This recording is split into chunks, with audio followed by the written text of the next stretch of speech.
Hello friends, welcome to butterfly effect. இன்றைக்கி நம்ம சேனலில் ஒரு இன்ட்ரெஸ்டிங்கான கதை தாங்க பார்க்க போகிறோம். அந்த கதையோட ஒரு இன்ட்ரெஸ்டிங்கான ஃபேக்ட்டும் பார்க்க போகிறோம். வீடியோக்குள்ளே போகலாமா? ஒரு அழகான காட்டில் ஒரு கழுகு வாழ்ந்துட்டு வந்துச்சுங்க. அந்த கழுகு எப்பவும் போல் வேட்டையாடி அதோடைய உணவை சாப்பிடும். கழுகு எப்படிங்க வேட்டையாடி சாப்பிடும்? நல்லா உயரமாக பறந்து அதனுடைய கூர்மையான பார்வையால் அதுக்கு தேவையான இரையை தேடி அது இருக்கிற இடத்த கண்டுபிடிச்சி திருப்பி கீழே வந்து இறங்கி அதோட இரையை கவ்வி எடுத்துகிட்டு போய் அது சாப்பிடும். இதுதான் கழுகுடைய குணாதிசயம். இதே மாதிரி இந்த கழுகு உயரமாக பறந்து அதோட இரையை சாப்பிட்றத தினம் ஒரு காக்கா பார்த்துக்கிட்டே இருந்தது. அந்த காக்காவுக்கு இந்த கழுகை பார்த்து ஒரே ஆச்சரியம். எப்படி இந்த கழுகு இவ்வளோ உயரத்தில் பறந்து அதோட இரையை தேடி பிடிக்குது? நம்மளால் இவ்வளோ தூரம் பறக்க முடியலையே, நம்மளால் ஒரு குறிப்பிட்ட அளவுக்கு தான் பறக்க முடியுது. இந்த கழுகு எல்லாத்தையும் தாண்டி பறக்குதே, கழுகு மட்டும் எப்படி இவ்வளோ உயரமாக பறக்க முடியுதுன்னு இந்த காக்கா அந்த கழுகுகிட்ட போய் ஒரு நாள் கேட்கணும்னு முடிவு பண்ணிச்சுங்க. கழுகுகிட்ட போய் கேட்கணும்னு முடிவு பண்ண அந்த காக்கா கழுகுகிட்ட போய் நேரடியாக கேட்காம அந்த கழுகை தொடர்ந்து பின்தொடர்ந்துக்கிட்டே இருந்துச்சு. அது எப்படி பறக்குது, அது எவ்வளவு தூரம் பறக்குது, இதுக்கு தனியாக அதுக்கு பயிற்சி பண்ணுதா அப்படின்றத எல்லாத்தையும் இந்த நோட்டம் விட்டுக்கிட்டே இருந்தது கழுகுக்கு தெரியாமல். இதை ஒரு நாள் அந்த கழுகு தெரிஞ்சுக்கிச்சு, இந்த மாதிரி இந்த காக்கா நம்மளே நோட்டம் விடுது அப்படின்னு. ஒரு நாள் அந்த கழுகு காக்காவை கூப்பிட்டு, நீ எதுக்காக என்னை டெய்லி இது மாதிரி நோட்டம் விட்டுக்கிட்டே இருக்க, என்ன வேணும் உனக்கு அப்படின்னு அந்த கழுகு காக்கா கிட்ட கேட்டுச்சுங்க. அதுக்கு அந்த காக்கா, இல்லை, உன்னால் மட்டும் எப்படி இவ்வளோ உயரமாக பறந்து உன்னோட இரையை தேடி பிடிக்க முடியுது? நானும் எவ்வளவோ முயற்சி பண்ணுறேன், என்னால் அப்படி உயரமாக பறக்க முடியலையே. உனக்கு என்ன அப்படி தனித்திறமை இருக்குது? அது எனக்கு கொஞ்சம் சொல்லிக்கூட அப்படின்னு அந்த காக்கா கழுகுக்கிட்ட கேட்டுச்சு. அதுக்கு அந்த கழுகு சொல்லிச்சு, இது எங்களோட தனித்திறமைன்னு இல்லைப்பா, எங்கள் கழுகு இனங்களுக்கே உண்டான ஒரு சிறப்பு அம்சம் இது.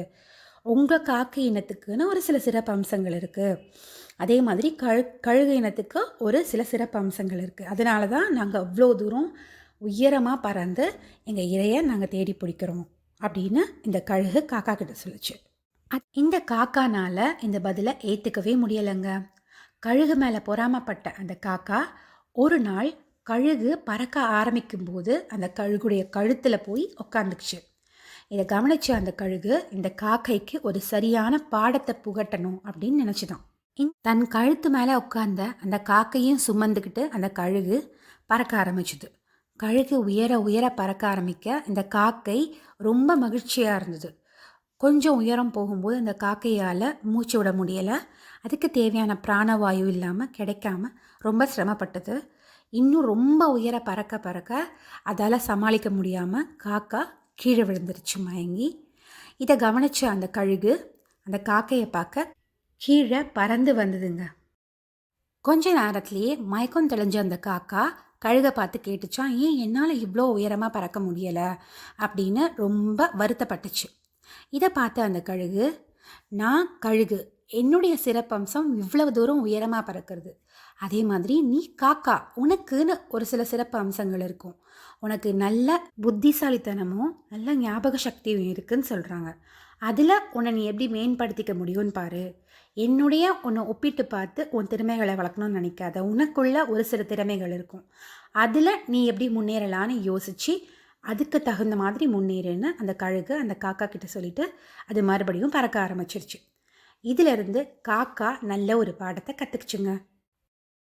காக்கைக்கு மட்டும் இல்லைங்க, நம்மளும் இந்த கதையில் நல்ல ஒரு பாடத்தை கற்றுக்கலாம். என்னென்னா, நம்ம ஒருத்தவங்களோட நம்மளை ஒப்பிட்டு பார்க்கணுன்னா அது வேறு யாருமே இல்லைங்க, அது நம்ம மட்டும்தான்.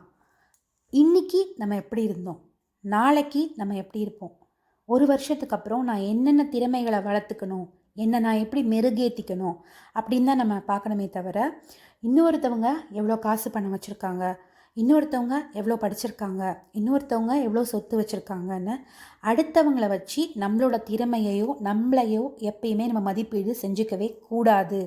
அப்படிங்கிறது தான் இந்த கதையில் நம்ம கற்றுக்கிற ஒரு முக்கியமான விஷயங்க. அடுத்து நம்ம இன்ட்ரெஸ்டிங்கான ஃபேக்ட்குள்ளே போகலாமா? நம்ம நிறைய பேருக்கு தெரிஞ்ச மாதிரி மனுஷங்க சாப்பிட்ற உணவு அவங்க வயத்தில் ஹைட்ரோக்ளோரிக் ஆசிட் அப்படிங்கிற அமிலம் சுரக்கிறது மூலமாக நம்ம உணவை எனர்ஜியாக மாற்றி நம்ம உடம்புக்கு அது கொடுக்குது.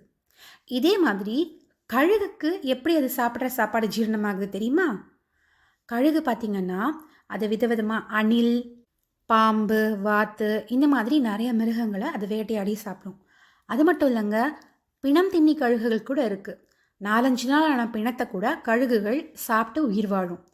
பிணத்தில் பார்த்திங்கன்னா 2-3 நாள் ஆனவுடனே நிறைய புழுக்கள், பாக்டீரியா அப்படின்லாம் வர நிறைய வாய்ப்பு இருக்குது. இப்படிப்பட்ட உணவை சாப்பிட்டு கழுகு எப்படிங்க ஆரோக்கியமாக இருக்குது? ஏன்னா அதோடைய டைஜஸ்டிவ் சிஸ்டம் அதுக்கேற்ற மாதிரி இருக்குங்க. அதனுடைய வயிற்றில் சல்ஃபியூரிக் ஆசிட் அப்படிங்கிற ஒரு அமிலம் சுரக்குது. அது சாப்பிட்ற உணவில் இருக்கிற பாக்டீரியா, வைரஸ் இது எல்லாத்தையும் கூட அழித்து அதுக்கு தேவையான சத்தை அது கொடுக்குது. இன்றைக்கி நம்ம சேனலில் சொன்ன கதையும் ஃபேக்ட்டும் கண்டிப்பாக அவங்க எல்லாருக்கும் பிடிச்சிருக்கும்னு நான் நம்புகிறேங்க.